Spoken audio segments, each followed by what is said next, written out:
Hello dear students. तो आप सभी लोगों का हमारे चैनल में बहुत बहुत स्वागत है। और जैसा कि आप लोग जानते हैं कि हमने क्या निराश हुआ और चैप्टर ऑलरेडी कर लिया था, इसके क्वेश्चन आंसर्स भी हमने डिस्कस कर लिए थे। आज हम जो ये चैप्टर है इसके रिवीजन करने वाले हैं, यानी कि इसके क्वेश्चन आंसर्स का रिवीजन करने वाला है अच्छी तरह। तो आज ये वीडियो आपको एंड तक ज़रूर देखना है, जिससे कि सारे क्वेश्चन आंसर्स जो भी इस चैप्टर में है वो आपको समझ में आ जाए। इस चैप्टर में मुख्यतः किस चीज़ की बात की गई है? इस चैप्टर में मुख्यतः भ्रष्टाचार की बात की गई है कि भ्रष्टाचार क्या है, वो कैसे फैल गया है और धीरे धीरे जो लोग हैं वो भ्रष्टाचार के कब्जे में आ गए हैं। जो अच्छे लोग थे वो भी भ्रष्टाचार में जा रहे हैं, क्योंकि जो लोग थे वो आजकल भ्रष्टाचार का साथ देकर बहुत कमा रहे हैं, इसलिए जो और लोग हैं, जो अच्छे लोग हैं, वो भी उसमें साथ देते जा रहे हैं। तो ये चैप्टर में आपको ये सारी चीज़ें बताई गई है और ये चैप्टर का अब हम क्या करने वाले हैं, इसका क्वेश्चन आंसर्स का रिवीजन करने वाले हैं। तो चलिए फटाफट चलते हैं क्वेश्चन आंसर्स की ही तरफ, ठीक है। सो डियर स्टूडेंट, यहाँ पे हम लोग आ चुके हैं क्वेश्चन आंसर्स की तरफ, ठीक है। ये देखिए यहाँ पे आपके आगे हैं क्वेश्चन आंसर्स। तो यहाँ सबसे पहले मैं आपके विचार से स्टार्ट करना चाहूँगी। लेखक ने स्वीकार किया है कि लोगों ने उन्हें भी धोखा दिया है, फिर भी वह निराश नहीं है। आपके विचार से इस बात का क्या कारण हो सकता है? तो लेखक ने कहा, लेखक के साथ बहुत सी ऐसी घटनाएं हैं जिसमें उनका विश्वासघात हुआ है, वो ठगी में पड़े हैं, लेकिन वो फिर भी निराश इसलिए नहीं है क्योंकि उनके साथ ऐसी भी कई घटनाएं हुई हैं जहाँ पे लोगों ने अकारण ही उनकी सहायता की है। तो ये मैं आंसर कैसे दूंगी अच्छी तरह? लेखक इसलिए निराश नहीं है क्योंकि उनका मानना है कि अगर वह सिर्फ ठगी और विश्वासघात के ही घटनाओं को याद रखेंगे तो उनका जीवन कष्टकर हो जाएगा, ठीक है। तो उनके साथ ऐसी भी कई घटनाएं हुई हैं जहाँ पे लोगों ने अकारण ही उनकी सहायता की है, ठीक है, और उनके निराश मन को हिम्मत दी है। ऐसी घटनाओं को याद करके वह अपने मन में विश्वास और मनुष्यता को रखना चाहते हैं, ठीक है। अपने मन में विश्वास किसमें करना चाहते हैं? मनुष्यता और मानव पर अभी भी विश्वास करना चाहते हैं। ये अभी भी थोड़ी बहुत मनुष्यता है, ख़त्म नहीं हुई है, ठीक है। क्योंकि लेखक के साथ ऐसे भी बहुत सारी घटनाएं हुई जहाँ लोगों ने अकारण ही उनकी सहायता की, यानी कि उन्होंने उसके बदले में कुछ वो लेखक भी उन्हें देंगे ऐसा भाव रखते हुए उन्होंने सहायता नहीं की है, उन्होंने अकारण ही सहायता की है। और यही वजह है कि लेखक निराश नहीं है। वो अभी भी सोचता है कि चाहे कुछ भी हो जाए, लेकिन अभी भी मनुष्यता हमारे देश में है, वो पूरी अच्छी तरीके से समाप्त नहीं हुई। अब नेक्स्ट देखो, समाचार पत्रों, पत्रिकाओं और टेलीविज़न में आपने ऐसी घटनाएं देखी सुनी होंगी जिसमें लोग बिना किसी लालच के दूसरे की सहायता की हो या ईमानदारी से काम किया हो। ऐसे समाचार तथा लेख एकत्रित कीजिए और कम से कम 2 घटनाओं को अपनी टिप्पणी दीजिए। तो आजकल की कॉमन घटनाएं कौन सी हैं जिसमें लोगों ने किसी लालच के दूसरे की सहायता की गई हो, है ना। अब आप रोज़ ही देखते हो राजनीति में लोग कितने वादे करते हैं ना। आजकल अगर आप राजनीति में देखो तो एक नया शब्द आया है, गारंटी, है ना। तो उसमें लिख दो आप टिप्पणी अपनी, है ना। और भी बहुत सारे जैसे कोई लोग होते हैं जो सिर्फ और सिर्फ फ़ोटो खिंचवाने के लिए गरीबों की सहायता करते हैं, है ना। लेकिन कोई लोग सच में सहायता भी करते हैं, उसमें भी अपनी टिप्पणी लिख सकते हो, ठीक है। तो ये मैंने 2 आपको उदाहरण दिए हैं। नेक्स्ट है, लेखक ने अपने जीवन की 2 घटनाओं में रेलवे के टिकट बाबू और बस कंडक्टर की अच्छाई और ईमानदारी की बात बताई है। आप भी अपने किसी परिचित के साथ हुई किसी घटना के बारे में बताइए जिसमें किसी ने बिना किसी स्वार्थ के भलाई, ईमानदारी और अच्छाई के कार्य किए हों। तो देखो ऐसी बहुत सारी घटनाएं आपके साथ हुई होंगी जहाँ अकारण ही लोगों ने आपकी सहायता की हो। उन्होंने ये नहीं देखा कि भाई अरे हम अभी सहायता कर देते हैं, बाद में हमारी भी सहायता करेंगे, है ना। तो ऐसी बहुत सारी घटनाएं होती रहती हैं आप लोगों के साथ, तो आप वही उनमें से कोई 2 घटनाओं को लिख सकते हैं। जैसे अब यहाँ पे आओ पर्दाफाश, ठीक है। पर्दाफाश कॉर्नर में दिया है, दोषों का पर्दाफाश करना कब बुरा रूप लेता है। मैंने जब वीडियो में आपको ये पूरा पढ़ाया था लेसन, बहुत अच्छी तरह मैंने समझाया था कि दोषों का पर्दाफाश लेना कब बुरा रूप लेता है। तो अगर इसका आंसर आप अच्छी तरह दोगे तो आप ऐसे दोगे, दोषों का पर्दाफाश करना तब बुरा रूप ले सकता है जब हम किसी के आचरण के गलत पक्ष को उद्घाटित करके उसमें रस लेने लगते हैं और दोष उद्घाटन को एकमात्र कर्तव्य मान लेते हैं। अब मैम इसका मतलब क्या हुआ? अब देखो, दोषों का पर्दाफाश करना अच्छी बात है।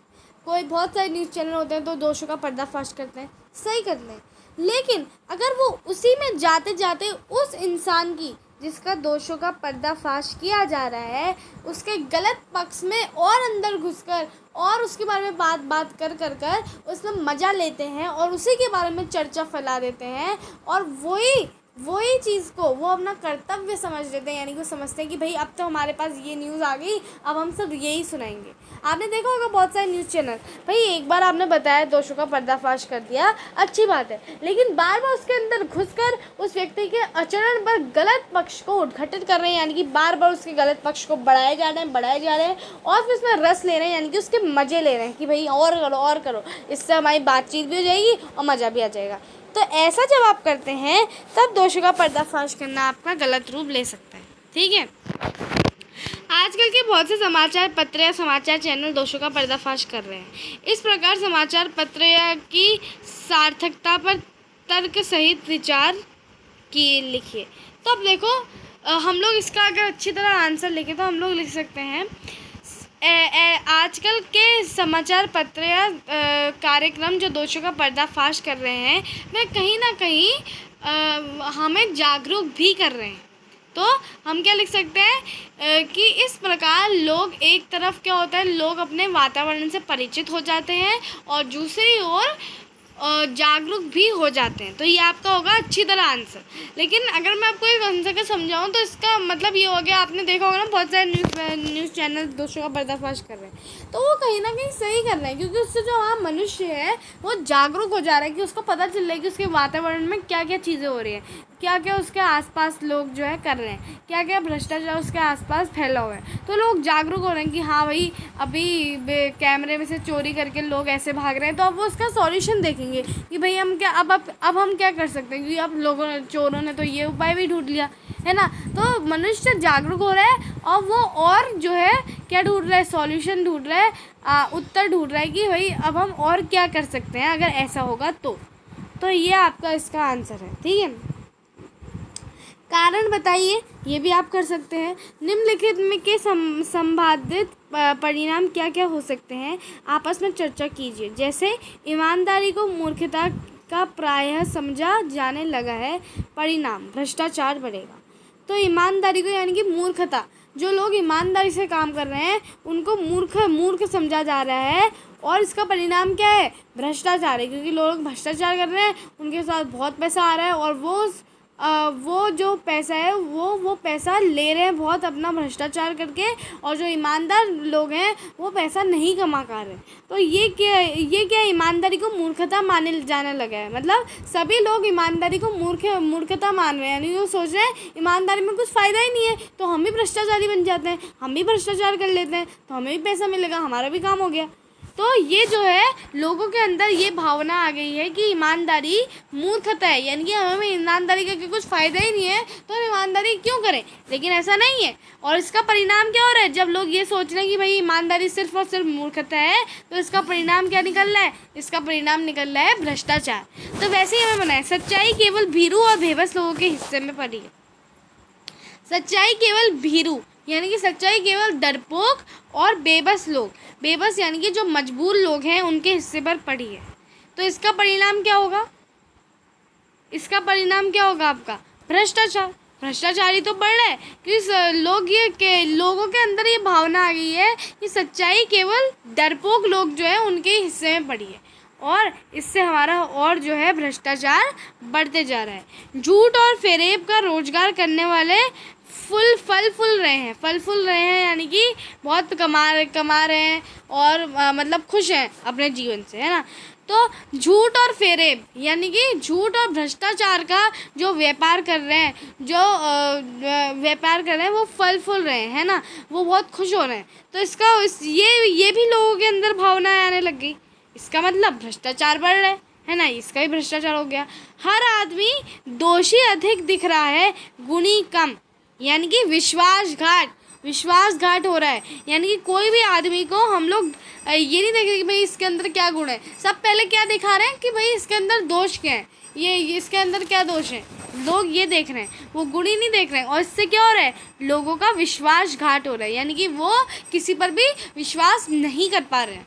ये आपके ये ऐसे करके आपको बता रहे थे कि भाई क्या इसका परिणाम हो सकता है। ठीक है, जैसे आपको यहाँ उदाहरण दिया, ईमानदारी को मूर्खता का प्रायः समझा जाने लगा है, यानी कि सब लोगों के अंदर ये भावना आ गई है कि ईमानदारी से काम करना मूर्खता है। तो इसका उत्तर क्या होगा कि भाई भ्रष्टाचार बढ़ेगा, क्योंकि भाई सब लोग के अंदर तो यही भावना आ गई कि भाई ईमानदारी करके कोई फ़ायदा नहीं है, तो सब लोग भ्रष्टाचार की ओर जाएंगे। सब लोग कहेंगे कि भाई हम भ्रष्टाचार करते हैं, आराम से पैसा कमाते हैं, आराम से घर में बैठे रहते हैं। और यही कारण है जिसकी वजह से आपका भ्रष्टाचार जो है बढ़ रहा है। ठीक है, यहाँ पे देखो, आपने इस लेख में एक बस की यात्रा के बारे में पढ़ा। इससे पहले भी आपने एक बस यात्रा के बारे में पढ़ चुके हैं। यदि दोनों बस यात्राओं के लेखक आपस में मिलते तो एक दूसरे को कौन कौन सी बातें बताते, अपनी कल्पना से उनकी बातचीत लिखिए। तो यह आपके लिए तो जो वाले लेखक थे और जो इस वाले चैप्टर के लेखक हैं, इस वाले चैप्टर में लेखक ने बस की यात्रा से ये बताया है कि बस में जबकि पैसे उन्होंने ज़्यादा दे दिए, लेकिन फिर भी बस का जो कंडक्टर था वो पैसे लौटाने आया था, और जब बस ख़राब हो गई थी तब वो उनके बच्चों के लिए दूध भी लाया था। तो यहाँ पे बस कंडक्टर ने अकारण ही उनकी सहायता की है, ये इस लेखक ने दर्शाया है। और उस लेखक ने मजाक में बातें लिखी थी, यानी कि एक बस बहुत पुरानी हो चुकी है, वो बुढ़ी हो गई है, हमें उसमें नहीं बैठना चाहिए, उसकी बॉडी अलग हो रही है, उसका इंजन अलग हो रहा है, उसमें ऐसी बात लिखी थी। अगर वो दोनों मिलते तो कहीं ना कहीं हंसी मजाक के साथ आपका भ्रष्टाचार को शो कर देगी, भ्रष्टाचार कैसे हटा सकते, है ना। अब यहाँ पे सार्थक शीर्षक, लेखक ने लेख का शीर्षक क्या निराश हुआ जाए क्यों रखा होगा। क्या आप इस शीर्षक से बेहतर शीर्षक सुझा सकते हैं? तो ये क्वेश्चन आ गया। अब देखो, लेखक ने क्या निराश हुआ शीर्षक क्यों रखा होगा, ये आपका क्वेश्चन है। अब क्या निराश हुआ जाए, ये बहुत से लोग ऐसे होते हैं जो लोग सोचते हैं कि भाई हम लोग ईमानदार लोग हैं, लेकिन सब हमारे आसपास के लोग भ्रष्टाचारी हैं, किसी पर भी विश्वास हम नहीं कर सकते, और लोग बहुत निराश हो जाते हैं। लोग सोचते हैं कि अब संसार में मनुष्यता रहे ही नहीं और हमें भी भ्रष्टाचार की ओर ही चले जाना चाहिए, ईमानदारी से कोई फ़ायदा ही नहीं, और हम निराश ही बैठे रहें, हम लोग निराश बैठे रहें बस। तो यही लेखक समझाना चाहते हैं, क्या हमें निराश होना चाहिए, क्या हम निराश होना चाहिए। वो हमने दोनों तरफ की बातें कर रहे हैं, निराश होने वाली बात और नहीं निराश होने वाली बात। उन्होंने बताया है कि मनुष्यता अभी ख़त्म नहीं हुई है, अभी मनुष्यता है, जो अभी भी कोई लोग ऐसे हैं जो अकारण ही हमारी सहायता करते हैं, और यही लेखक दर्शाना चाहते हैं। उन्होंने दोनों तरफ से बात की। उन्होंने एक तरफ ये भी बात की कि भाई कोई लोग बहुत निराश हो जाते हैं, ईमानदारी से वो काम कर रहे हैं लेकिन उन्हें कोई फल नहीं मिल रहा, तो निराश हो जाते हैं, और उनके आसपास के जितने भी लोग हैं वो भ्रष्टाचारी हैं, उन पर विश्वास वो कर नहीं सकते, तो वो निराश हो जाते हैं। और लेखक ने यही दिखाया है कि भाई क्या निराश होने वाली बात है और क्या नहीं निराश होने वाली बात है। उन्होंने दोनों चीज़ों को दिखाया। अब ये हमारे हाथ में है कि हम क्या तय करें, क्या हमें निराश होना चाहिए या हमें नहीं होना चाहिए, है ना। क्योंकि लेखक ने दोनों तरफ की बात की, निराश होने वाली भी और नहीं निराश होने वाली भी, है ना। अब यहाँ पे देखो, क्या आप इससे बेहतर शीर्षक सुझा सकते हैं। तो ये आपका काम है डियर स्टूडेंट कि क्या आप लोग इससे बेहतर शीर्षक सुझा सकते हैं कि भाई क्या निराश हुआ जो है, ये तो लेखक ने लिखा है, लेकिन आपके हिसाब से इस चैप्टर का शीर्षक क्या होना चाहिए। तो इसके हिसाब से आप क्या शीर्षक रख सकते हैं। क्या निराश हुआ चाहिए, लेखक का शीर्षक था। लेखक ने इसमें दोनों तरफ की बातें करी कि निराश होने वाली बात क्या है, नहीं निराश होने वाली बात क्या है। लेकिन आप क्या शीर्षक सोच सकते हैं, क्या पता आपका दिमाग कुछ अलग चले कि भाई हम लोग इसका शीर्षक ये भी रख सकते हैं, तो आप वो अपने हिसाब से लिख सकते हैं। नेक्स्ट आओ, तो यहाँ पे आपको दिया है ग्रामर चिन्हों की बात। तो यहाँ पे ये सब आपके लिए है ग्रामर, क्योंकि ये छोटी छोटी ग्रामर होती है और ये आप लोग कर सकते हैं। नेक्स्ट है सपनों का भारत। हमारे महान मनीषियों के सपनों का भारत है और रहेगा।